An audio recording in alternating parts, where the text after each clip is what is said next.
आरक्षणचे हम सब कराचे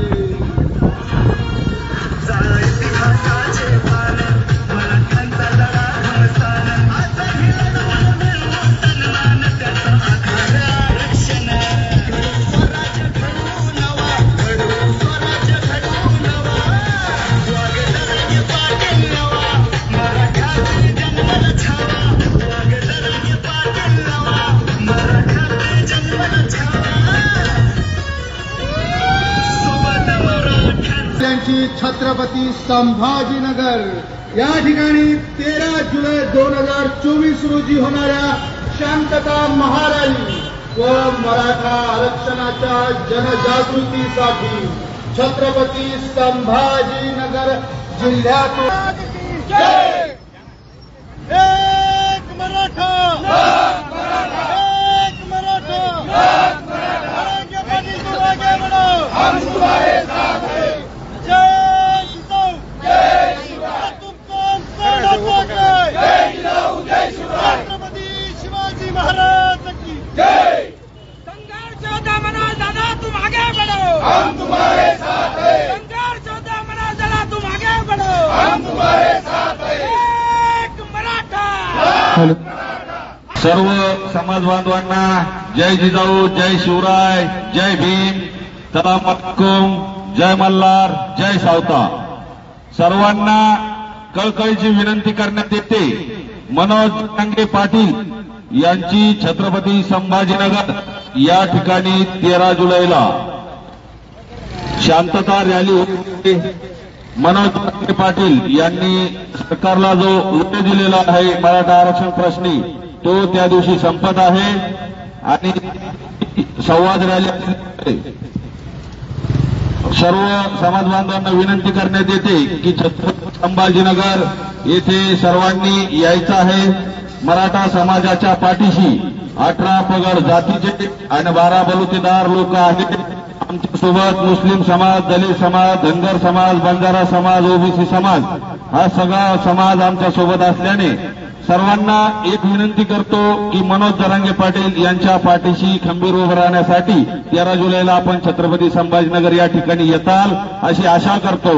आणि जे समाज बांधव ऐकत असतील आम्ही प्रत्येक गावोगावी पोहोचू शकत नाही तर इथले जे समाज बांधव आहेत ते तुमच्यापर्यंत येत आहेत गावोगावी तर आपण जास्तीत जास्त बांधापर्यंत वाड्या वस्त्यांपर्यंत जाऊन हा संदेश पोहोचवा ही विनंती। जय शिवराय।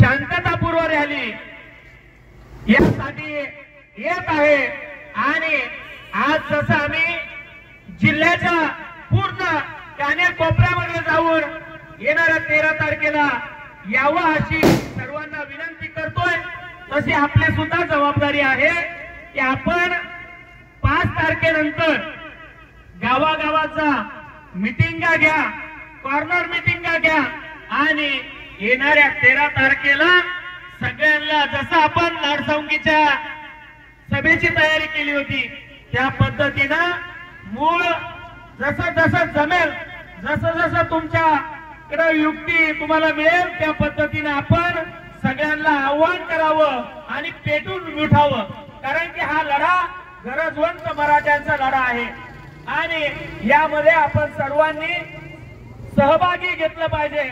पक्षाचे जोडे पक्ष या सगळ्या आपल्याला बाजूला ठेवावं लागेल आणि समाजासाठी मराठा समाजासाठी मराठ्यांना गरजवंत मराठ्यांना आरक्षण मिळावं यासाठी आपल्याला ताकदीनं येणाऱ्या 13 जुलैला छत्रपती संभाजीनगर येथे यायचं आहे असं आव्हान आम्ही सर्वांच्या वतीने आपण करू। अखंड मराठा समाजाच्या वतीने करतो आणि थांबतो।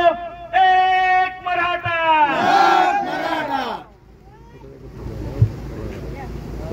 मराठा संघर्ष योद्धा मनोज जरांगे पाटील यांच्या नेतृत्वामध्ये गेल्या 10 महिन्यापासून आणि अनेक दिवसाची त्यांची चळवळ होती मराठ्यांना आरक्षण मिळावं। या आरक्षणासाठी अनेकांनी बलिदान दिले त्या गोष्टी आपण बोलणार नाही फक्त आपल्याला एकच आता महत्त्वाचा मुद्दा म्हणजे 13 जुलैला छत्रपती संभाजीनगर क्रांती चौक येथे लाखोच्या संख्येने या ठिकाणी जमायचं आहे। जसे अंतरवालीची सराटीची सभा या ठिकाणी गिनीज बुकामध्ये नोंद झाली तशी त्या सभेची नोंद झाली पाहिजे. जसं आपण मुंबईच्या दिशेने या ठिकाणी जसं रॅलीमध्ये जगात नंबर 1 रॅली असेल जरी म्हटलं तरी वावगं ठरणार नाही अशी रॅली आपण काढली. तशीच रॅली उद्याची या ठिकाणी छत्रपती संभाजीनगर येथील झाली पाहिजे. कारण संभाजीनगर या ठिकाणी छत्रपती संभाजीनगर मराठवाड्याचं या ठिकाणी राजधानी आहे आणि ही मराठवाड्याची राजधानी या ठिकाणी ह्या भारत देशामध्ये जरांगे पाटलांच्या नेतृत्वामध्ये गेली पाहिजे.